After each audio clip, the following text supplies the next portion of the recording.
Howdy folks, hope you're all having a good one. Hello to everybody who turned up for the live Q&A, and if you're watching this as Monday's episode of Mingles, hope you had a great weekend. Now forget it, because it's Monday. No announcements at the start of this particular video, also no sponsors, so I figure we'll just crack straight on with the questions. I'm heading over to the questions channel now and see what conundrums you lot have posed for me this week. Scroll up to the top. Wow, there's a few. Okay, so the first question comes from Did Nothing 2. It says, Howdy Jingles. You ever think you'll find the time to revisit Baldur's Gate 3 and do a playthrough of it? Knowing your luck/unique skill, that's a polite way of putting it. I'm sure you'd be able to pull off a truly amazing number of critical fails and still make it work somehow. Yeah, I kind of do that, don't I? Remember my XCOM playthrough, the amount of times I would screw something up beyond all possible hope of redemption in that, and yet somehow still make it through to the end of the mission. Yeah, Baldur's Gate 3.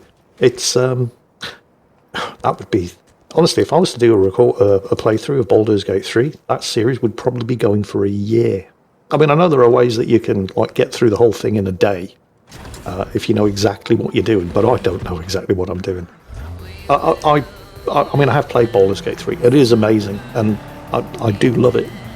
The thing is, I thought, oh, this is Dungeons and Dragons. I'll be really good at this, because I used to play Dungeons and Dragons. Yeah, when I was 16, the game's moved on a bit since then. It is so complicated. I mean, it's one of those games, it doesn't have to be. You know, you can just go through it, tossing fireballs left, right and centre, and still make your way through to the end. But if you know how the game works, there are combinations that you can pull off that are completely overpowered. And I don't know any of those because my knowledge of the game is 30 years out of date. But that might be amusing anyway, watching me just muddle my way through and still somehow make it through to the end. But I'm not going to say no, but Baldur's Gate 3 is one of those games that, you know, if I've got nothing else to do, if I've run out of other, because, I mean, you know, I do the World of Tanks and the World of Warships at the moment. I'm also doing Indiana Jones. I'm also doing Astromedica. There are a couple of other games that demos of upcoming games, basically, out on Steam. I love that Steam is doing demos. Well, not so much Steam, but the game developers. They're doing demos of games now instead of early access and buy into this, and they're just giving out free demos with like the first hour of gameplay for you to have a go. Because that's the way it used to be. You know, back in the day, if a game came out, the devs would push a demo of it out so people could try before they buy and spread word of mouth around. And then they just kind of stopped doing it. I'm really happy that they're starting to do it again, but there's a couple of these sort of games that I am, they're just really, really good. They're all coming out of the indie space. You know, if you want innovative, fun, engrossing and engaging gameplay, forget AAA. AAA is basically dead. You've got to look at indie games, and there are some amazingly good stuff coming out on Steam in the indie market for PC. And I just want to get Indiana Jones done so I can start showing off some of these other games. Games like, for example, do you remember I did Deck of Haunts? A sort of card building roguelite, or whatever. I don't even understand what these comparisons are, but you play as a haunted house and you have to stop adventurers from getting to your inner sanctum and performing an exorcism. And that one seemed quite popular. And then the developers got in touch with me and asked if I wanted to be a character in the game. So that's happening now, apparently. Although I only just this morning asked them if it was okay for me to tell you about it, and they haven't replied yet, so I could be in the shit now. Oops. But yeah, games like that. I've been playing a lot of indie games over Christmas and recording video of it. So, you know, if that ever runs out, then I've always got Baldur's Gate 3 to do, because that would probably be very, very amusing. So anyway, yeah, thanks for the question. Moving on to the next one. This is from Snazzy. He says, Good morning, Jingles. I originally had a longer, more wholesome message, but it's probably too long. And his actual question is still half a page long. So I'll simply start with, I hope you're doing well. I am. I'm not bad, thank you. Anyways, you probably don't remember me, but I actually met you in 2015 or 2016 when I was only like 12 or something at Tankfest, when you had the little meet and greet stand outside the entrance. Oh, I remember that one.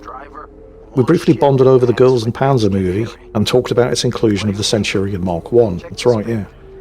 Now I'm in my final year of my university degree. Time has really flown. Hell yes. You inspired me to have a go at my own channel as well, and on a similar note, I'd like to show you something cool I made, a custom user tech tree, his own dream tech tree about American aircraft from the early, I'm assuming this is, yes it is War Thunder, in the early 30s to the 1960s in War Thunder, meticulously researched and properly done up with battle ratings, folders, information and everything. It has more than 100 planes that War Thunder itself has missed off, holy shit. With some super interesting planes I'm really proud of, and even though you don't play anymore, well, I mean, it's not that I mean, technically it is that I don't play anymore, it's that I can't play anymore because my account got hacked. So, you know, I locked the account as a security measure, and a year later, I'm still waiting for Gaijin to unlock it for me. But he thought I might want to check it out as a sort of encyclopedia. The link's down below. I'll put that in the video description of this when it goes up as Mingles with Jingles on Monday. Because I mean, I don't have time to look at it now because I'm answering questions. It says he's currently working on a new tech tree for Britain as well. Yeah, sure. Yeah, once that gets done, then come back with a link for that. He says, thanks again for being such a great inspiration. Always love your videos. Thank you very much for watching them. And congratulations on getting through university. Next question comes from Minortree93. He says, Dear Overlord Jingles, due to government miscommunication between the departments, you are to be knighted for your work to the state and to be made governor of the Channel Islands. Ooh. You can remain in your current dwelling place, but you will be required to visit the Channel Islands every few months for at least a full day each. You'll be allowed to change any law or regulation of said islands without too much fuss, but any major laws will be brought before the House of Lords to approve. So what laws do you change and how will it affect your upload schedule for the channel? I've actually been to the Channel Islands a couple of times. Been to Guernsey, been to Jersey, usually with the Navy, and usually when they're running some sort of sailing regatta, when the ship I was on turned up as the guard ship. It's a ceremonial thing. Great places to visit. Unfortunately, most people will only ever know the Channel Islands. You know, unless you've got a couple of million quid in your bank account, most people will only ever know the Channel Islands as a great place to visit or a place to work because they're not allowed to live there. Mostly because they can't afford it. It's kind of like Monaco. Well, it's not in southern France. Monaco is a separate country. It's its own principality. But most of the population of Monaco don't actually live in Monaco. They just work in Monaco and they actually live in France. So that's what I'd do. I'd change that law. I'd change the residential laws so that, you know, people who work there could actually afford to live there. I don't know how that would affect my upload schedule, but that's definitely what I'd do. Because they're great places to live.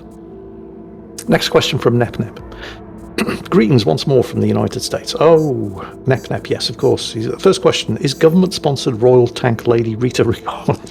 Yes, well, Bandicam tells me that I'm recording. I couldn't get NVIDIA Shadowplay to work again.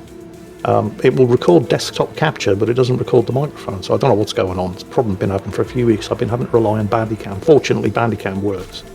And taking a quick look over at the Bandicam monitoring software, it does certainly seem to be recording. The levels are going up and down when I speak on the microphone icon, so hopefully this is all going to work, otherwise I've got a long day ahead of me. His actual question, consider the following hypothetical. If you suddenly found yourself a Rear Admiral in the Royal Navy for real, with the opportunity to commission any type of next generation warship you can imagine as your flagship, to use in a 21st century naval engagement, which kind would it be? What would be the namesake of its class? What would its primary offensive armament? The question goes on, talking about electronic warfare systems, point defense systems, navigation systems, aviation facilities. Wow. And you're given a similar budget to what the Royal Navy had in World War II. Holy shit. Basically an unlimited budget. And have to consider realistic construction expense, maintenance expense, blah, blah, so on and so on. You know, I really don't think I could do much better than what they're already doing. The new Type 26 frigates with the Sea Scepter missiles and the vertical launch system are absolutely incredible. Way, way better than the Type 42 destroyers I served on, which, I mean, technically a frigate's a general purpose vessel. So there's a bit of air defense, does a bit of surface engagement, it does a bit of anti-submarine work. But they're immensely capable air defense platforms. Those Sea Scepter missiles are just incredible. And the Navy are also developing more future frigates, the Type 31, the Inspiration class, which will be capable of firing SM2, SM3 and SM6, as well as Tomahawk,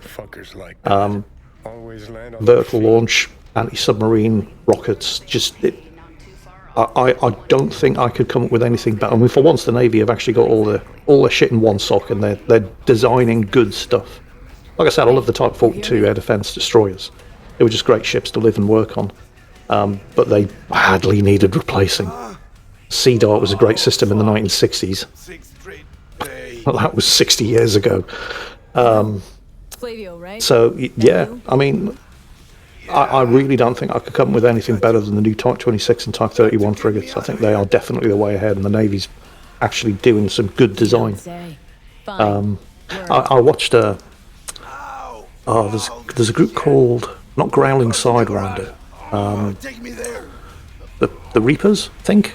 They do a lot of stuff with DCS and recently Sea Power, where they had, they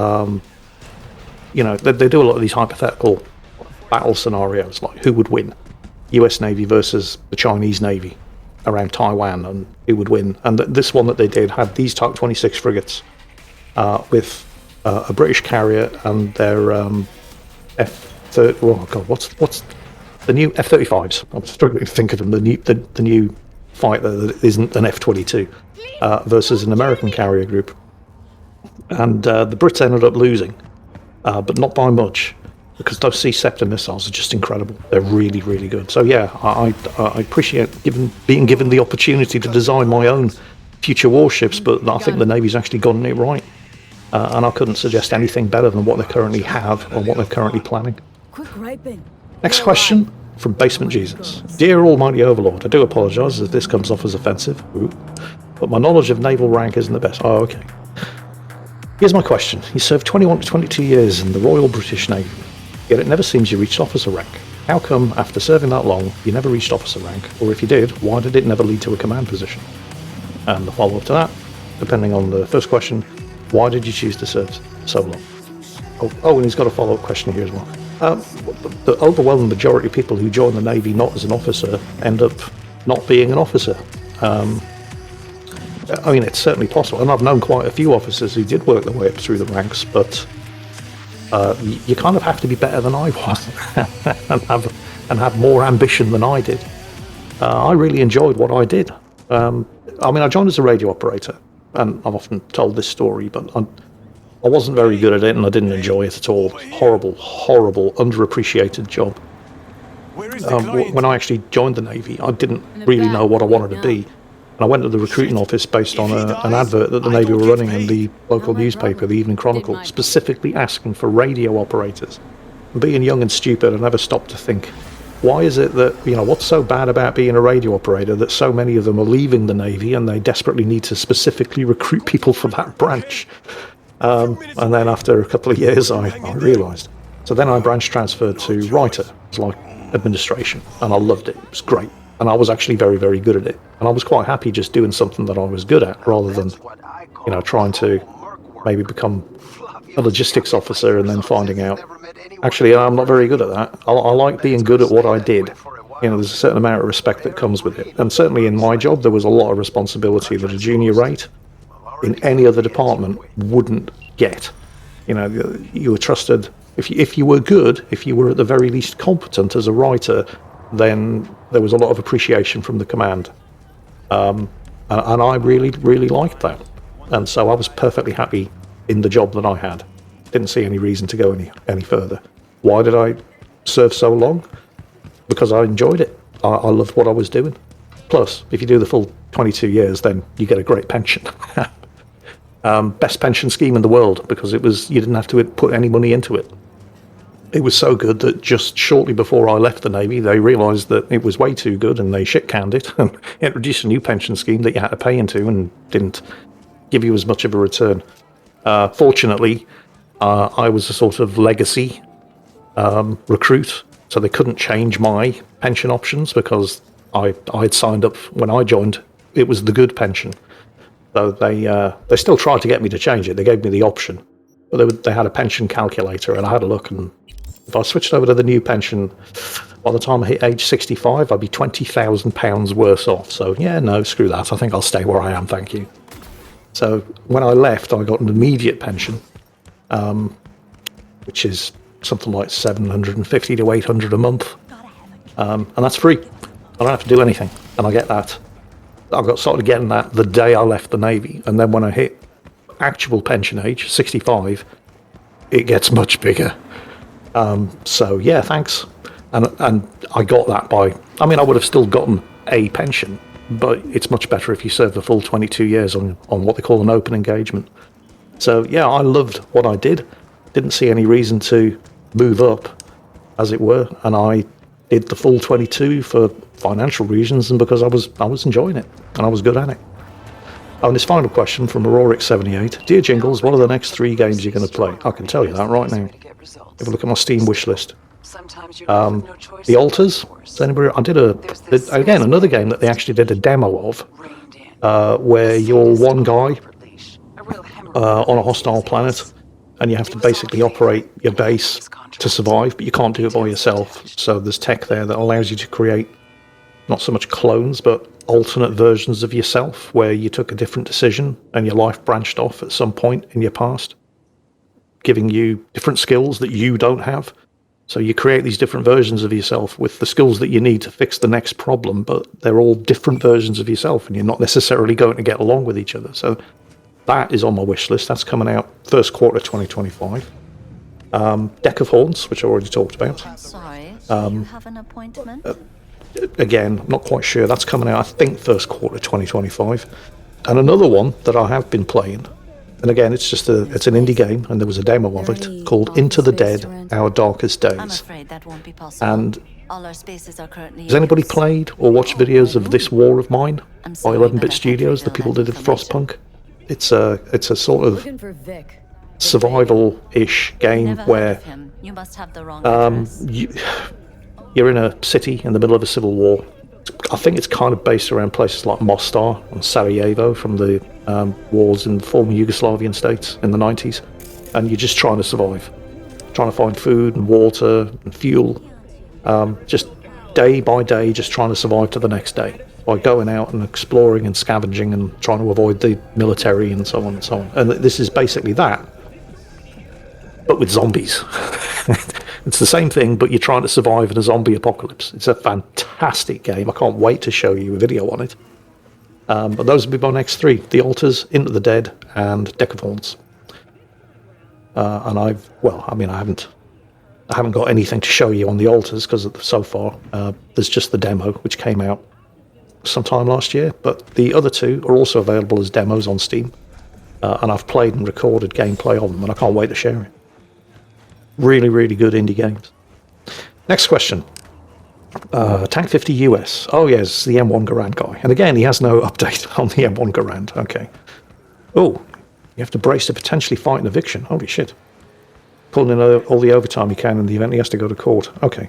So second question. He's finished his first livery for the Salt Mines Defence Force. So this is the F4 Phantom by Heat Blur Simulations. Oh, that's the amazing F4 Phantom model that they put into DCS World, isn't it? All the best stuff in DCS World comes from Heat Blur Simulations. The amount of detail they go into is just insane.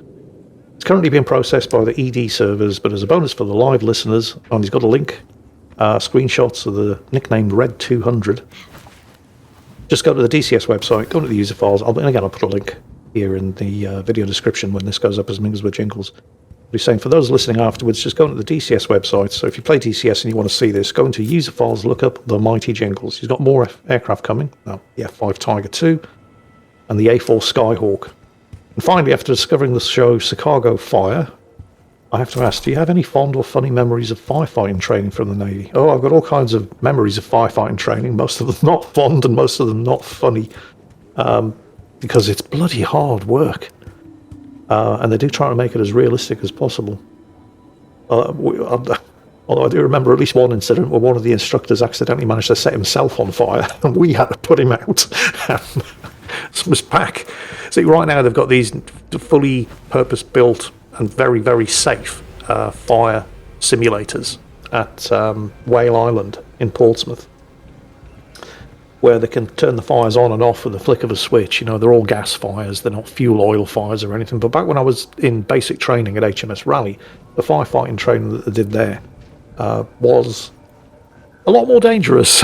They just had these big steel rigs simulating a couple of decks of a ship, and all of the fires in there were oil. And the instructors would be wandering around with pots of oil, and if they wanted to create an instant fire or you know, add a bit more drama, they would just toss this pot of oil right in the fire that you were currently fighting and watch it flare up. And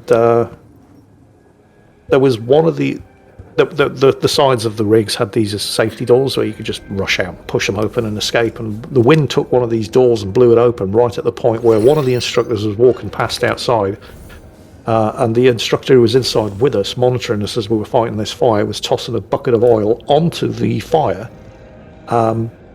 which blew out the door and set that instructor on fire. I mean, he was wearing safety equipment. He wasn't like just wandering past in jeans and t-shirt or anything, but that was fairly amusing. We had a good laugh, even if he didn't. Because we're the ones who had to put him out. So that was fun. Anyway, next question from Make a Whoosh Foundation. So Whoosh, he says, howdy Jingles, howdy cats, howdy chat. Hope you're all having a good one. Foot cramps, oh yeah. Oh, we were talking before we started recording. One of our mods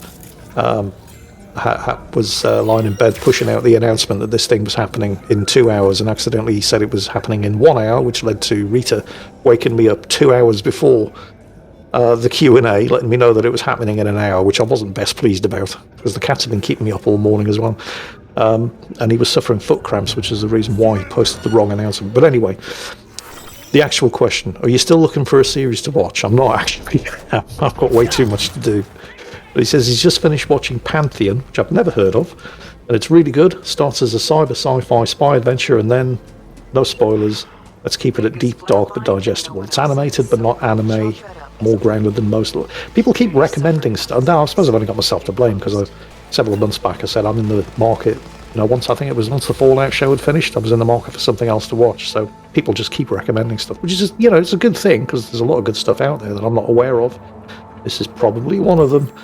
And actual question here. You talked about getting lost on a new ship. What's the worst wrong door you ever stepped through?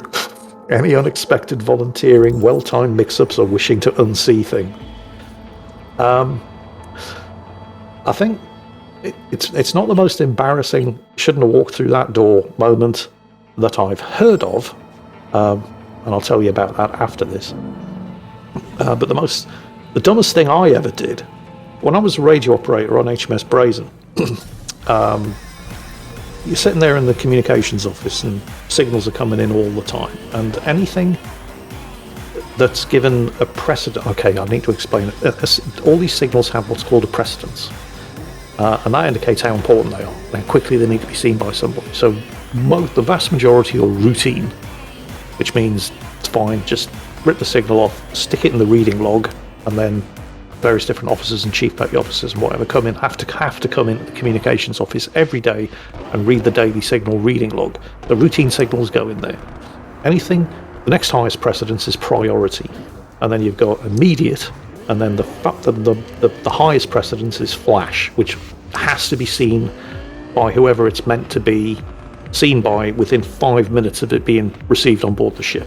Immediate, I think you've got like 15 minutes, and priority 20 minutes or something like that. But priority, immediate, and flash all have to be shown to the action officer, the person who has to take action on it, as soon as they come in.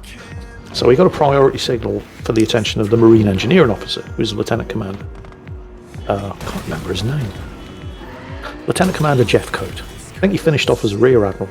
But at the time he was Lieutenant Commander and the Marine Engineering Officer on board HMS Brazen. He was great bloke. I don't know why, but Marine Engineering Officers always are fantastic. Weapon Engineering Officers tend to be complete dickheads. I don't know why. I don't make the rules, I just work here. But the MEO was fantastic. So anyway, I have to rush this signal to the MEO. So first I have to find him. I mean, the ship's not that big, but he could be anywhere. Probably down one of the engine spaces. So I went down to HQ1, where all of the engineering systems are monitored by, and I said, does anybody know where the MEO is? He said, yeah, he's down the forward engine room. So off I went to the forward engine room. Now, we're in the Gulf, and it gets quite hot out there, so we're all in tropical working rig, which is basically like normal working rig, except instead of long trousers, we're wearing shorts and flip-flops. So, no safety boots, short trousers, short sleeved shirt, off I go down the forward engine room. For those of you who are unfamiliar with the procedures, which I was, very unfamiliar with the procedures, because the engine rooms are dangerous places, right? And even though everybody else was wearing shorts and flip-flops, the engineers were all still in overalls and safety boots and so on and so on. It was bloody hard, hot, sweaty work for them. So the MEO's down the forward engine room, and I just wondered, you're also, because they're dangerous places, you have to know who is in an engine room at every time. Because if there's a fire in the engine room, you need to know that everybody who is in there has gotten out. And if you don't know who's in there, you don't know who got out, and if anybody's still in there. And also they're bloody loud and noisy, so you have to wear headphones, ear protectors, and all of their ear protectors are on a closed loop radio system, so they can actually hear things and talk to each other. And of course, I didn't have any of these, and I didn't sign myself into the engine room. I just walked into the engine room. I was like, oh, there's the MEO. So I walked up to him, tapped him on the shoulder because he couldn't hear me because it was bloody loud in there. He's got his headset on and I'm not wearing one. Tapped him on the shoulder and he turned around and shit himself to see this idiot. Not wearing any, protective clothing, not signed in, not wearing a headset, waving a signal at him. He marched me out. I didn't get a bollocking because that wasn't the kind of guy he was. But he explained to me, and he saw the funny side. That's not what you do in the engine rooms. So yeah, that was my "oops, shouldn't have gone in there" moment. But the most embarrassing and funny "oops, I shouldn't have gone in there" moment didn't happen to me, but it happened to somebody in my mess. One of the stewards, can't remember his name, this was a long time ago, this was on HMS Newcastle, and we had a female logistics officer, and she was great, she was a really, really good head of department. She was married, and we were on deployment somewhere, I think it was in the Mediterranean, and I think we were in Crete for a couple of days, and everybody went ashore, those who weren't on duty went ashore, got drunk, came back. Most people came back, went to bed, but this steward decided he was going to try his luck with the logistics officer. Can't remember her name, and I'm probably, in light of what I'm about to tell you, shouldn't tell you what her name was, even if I could remember it. And he decided he was going to go into her cabin and try his luck. Obviously not a great decision, remarkably poor decision-making process, but he was drunk and also kind of stupid. So he opens her cabin door, doesn't bother knocking, and catches her in bed with a junior lieutenant. The news of this got to the executive officer, who was not best pleased, but found himself in a tricky situation because, well, one, the steward absolutely 100% should not be walking into a female office. We shouldn't be walking into any officer's cabin unannounced at 1 o'clock in the morning, but absolutely not a female officer's cabin and the head of his department at 1 o'clock in the morning because he was feeling frisky and fancied trying his luck. Like I said, remarkably poor decision-making process. So that was an issue. But a slightly bigger issue was that he had caught this officer in bed with another officer, and both of them were married and not to each other. So he had a bit of an issue here, because how does he officially punish the steward without also officially bringing up what these other two officers have been up to? So he calls this guy into his cabin, and he says to him, I can't remember his name, let's call him Steward Smith. Again, even if I could remember his name, I probably shouldn't say it. Steward Smith, what did you see when you walked into the logistics officer's cabin last night? Nothing, sir. Steward Smith, I'm going to ask you one more time. What did you see when you walked into the logistics officer's cabin last night? Didn't see a thing, sir. Are you 100% sure of that? Yes, sir. That's your final answer, is it? Yes, sir. Says, good. Fuck off, and never let me hear you do anything about this, anything like this again. So he got away with it purely because of the compromising situation that he witnessed once he did the thing that he absolutely definitely wasn't supposed to do. Anyway. I suppose with that we should move on to the next question. This is from Grotzenkop. It says, hey Overlord, which contemporary or historical navy would you choose if you had to serve again? And which one would you choose if you were filthy rich and could just buy your position? Also, please say hi to Marlies, who introduced me to your channel back in 2012. She's an even bigger fan of yours than I could ever be. Hello, Marlies. Thank you for introducing Grotzenkop to my channel all the way back. Wow, 2012. That's when I actually started. Holy crap. Yeah, that's when my very first ever video went up. I think it was called Type 59 Action. Every time I mention this video, it keeps getting the video keeps getting zombie comments. Hi. This is Jingles subscribers from 2025. Every time I mention this video, it keeps getting more comments and more views. I think at this point it might be the most viewed video I've ever put up. But anyway, which contemporary or historical navy would I choose? You know, I'd still go with the Royal Navy. If I had to do it again, I'd do exactly the same thing, because I didn't love every minute of it. You know, there were good sides and there were downsides, but the good far outweighed the bad. What would I choose if you were filthy rich and could just buy your position? That's how it used to work, by the way. Eddie's, Carl. People would buy commissions into the Navy. Right. Here. But we're talking like in the 1800s. It was quite famously British Army regiments. You know, they didn't have to, particularly the Guards regiments. You would literally, commissions were being sold, and you know, not backdoor stuff or anything. This was just the way it happened.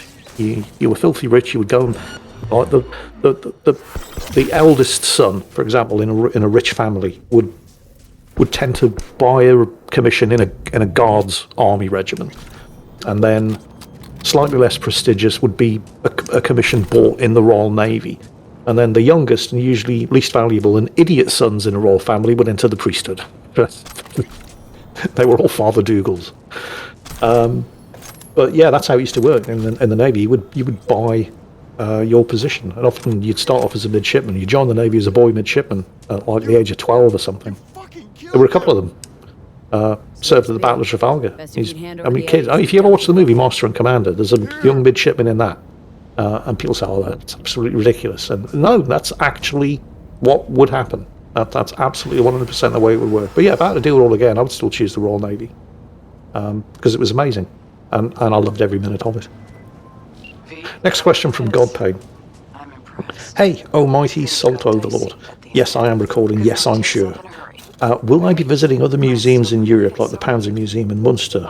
Or there's no way I'm pronouncing that. It's a German word. The Heeresgeschl... No. This other museum in Vienna. Oh, Austria, if I go on holiday. Yeah, I mean, I do tend to do that. In fact, although I haven't had a holiday in years. God, when was the last time I actually took a holiday? Aside from my, 2 weeks off at Christmas, which usually ends up being 2 days off at Christmas because I get bored and I put another video up. What would I can't remember the last time I actually had a holiday. I think it might have been probably 4 or 5 years ago when me and my friend Roy did the Hell's Highway tour along the route of the 3rd Armoured Corps during Operation Market Garden in the Netherlands. That was great, by the way. That was a lot of fun. Really enjoyed going to the Netherlands again. Nijmegen in particular was awesome. Yeah, wow, it's been a long time. But I do tend to do that. If I do plan on going somewhere, it's usually to see something historical. So, yeah, absolutely. The next time I do take a holiday, it will be to go to some place like that I haven't already been to. Actually, come to think of that, I do need to get in touch with Roy, and we need to plan something for this summer, because it's been a long time since we did something. So that will probably end up being exactly the sort of thing that we're going to do, because we both love it, and we both enjoy each other's company, and we both love going around and seeing historical stuff. Might do D-Day, although that does tend to get a bit overcrowded with tourists and stuff. But we'll see. But yes, that's absolutely the sort of thing that on those rare occasions when I do actually go on holiday, that's exactly the sort of thing that I do like to do. Yeah, and greetings from Austria. Actually, I do have a World of Warships replay from Trenlas. That's just because he's an Austrian. He's probably the world's 3rd most famous Austrian. I'm sure you can guess who the 2 are. One of them, we're not allowed to say his name on YouTube. But yeah, he just did the most, I think it's the most base XP I have ever seen anybody get in the game World of Warships. So that's a video coming up probably this week that you can all look forward to. I'm pretty sure Trenlas is Austrian. He's very Germanic, but I'm sure he's not actually German. But anyway, moving on. Next question from Bearcat Racing. His mother said thanks for the nude photography book of myself from my winter collection. It being a pop-up book was a nice surprise for her. Tell her she's welcome. So, I've travelled back in time. It's 1944, and you've been parachuted behind enemy lines on a mission to remove silly little mustache man from power. You've snuck your way into the compound, and you're only 50 metres away from him. You open your backpack to get the bomb you have made and find you grabbed the wrong backpack. This is all entirely believable. All you have now in this bag is a body-sized prophylactic, pineapple juice, a blow-up sheep with property of New Zealand written on it, and a life-size portrait of Dolly Parton. How do you finish the mission? Tell me why I'm waiting. Okay. Until I make sure. Full sentences. Use them. Well, Sorry, the Austrian gentleman whose name we're not allowed to say on YouTube was a vegetarian, wasn't he? Sorry. Didn't So mean I've to got a miss myself. body-sized prophylactic, Pedro. pineapple juice. Okay, I'd lure him over with a pineapple juice because he's a vegetarian. Then I'd quickly immobilise him by like to, whipping the body-sized prophylactic over him, and then I'd scare him to death with the blow-up sheep because he's a vegetarian and he doesn't like meat. But lots of loud, please. And then I don't know what I'd do with the life-size portrait of... Oh, no, that's it. I'd quickly draw a little moustache on the life-size portrait of Dolly Parton and substitute it with him so nobody was aware that Hitler was slowly being Okay, then. scared to death What's your by a plan? blow-up sheep with property of New Zealand written on it. Right, There you go. the That's plan. how I'd finish the mission. And thank you for the question, because that one was great.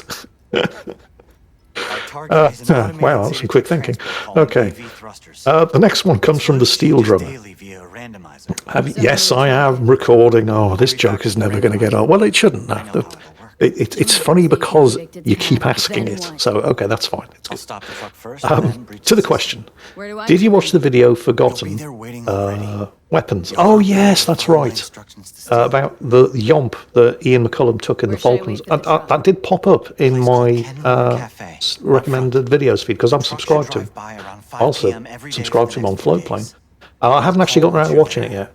Essentially, Ian and two of his friends. So if you don't know who Forgotten Weapons are, this is Gun Jesus, Ian McCullum. He does some fantastic videos Pedro, pal, on this ain't my first weapons dance with history. Tom. Very rare weapons and stuff.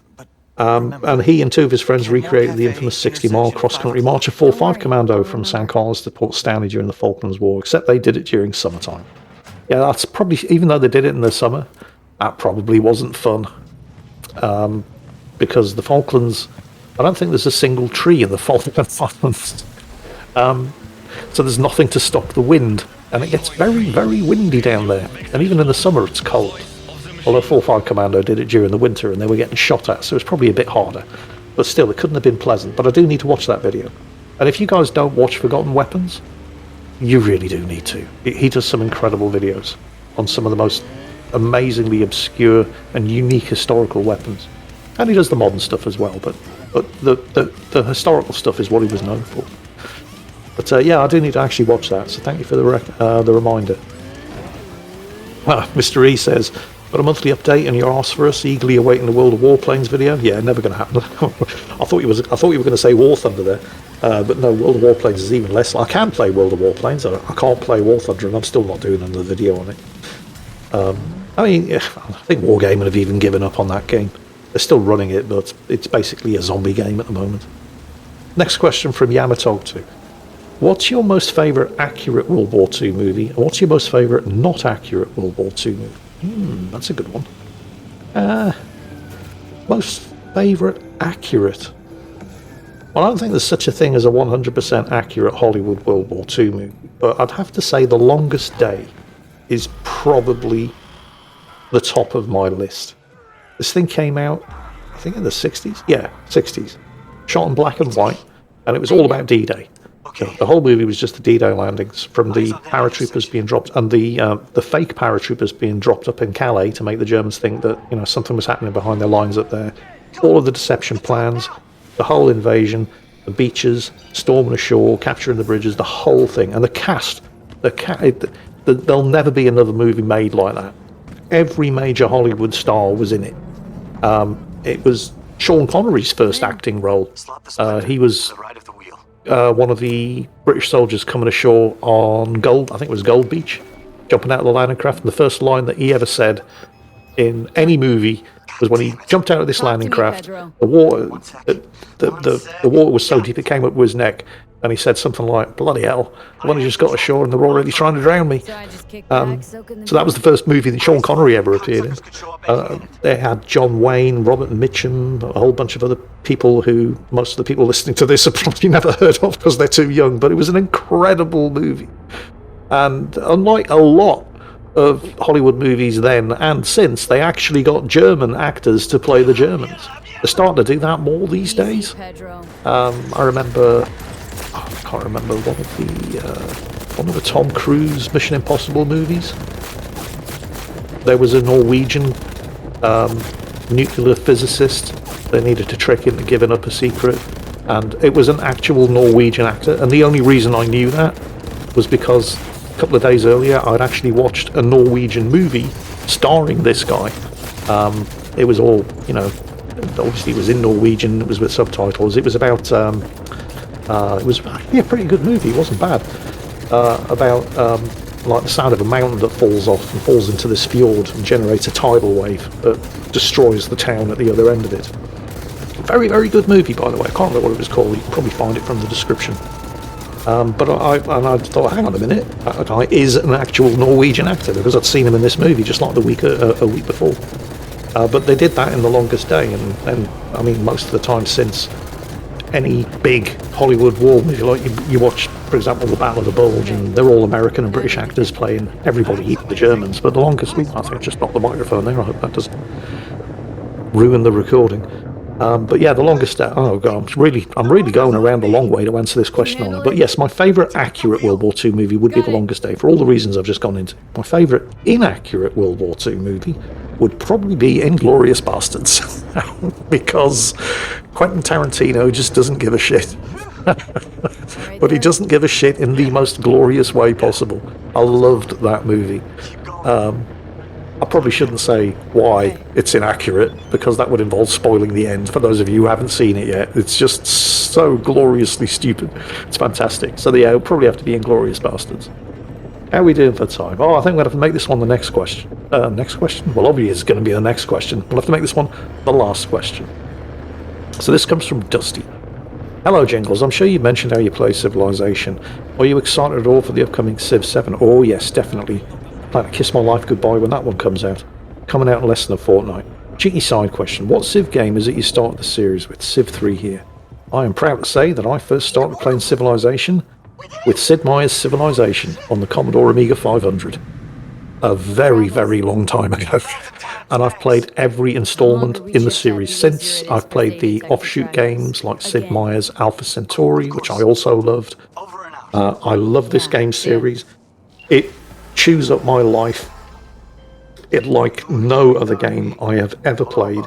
It is just utterly compelling, and I'm very, very much looking forward to Civ 7, which comes out this month. And yeah, so thank you, Dusty, for the question. That's the final one of today's live Q&A, and obviously Monday's episode of Mingles with Jingles. Thank you to everybody who turned up in the audience, all of you, to actually pose the questions and listen to the answers live. And if you're watching this as Monday's Mingles with Jingles, as always, take care, and I'll catch you next time.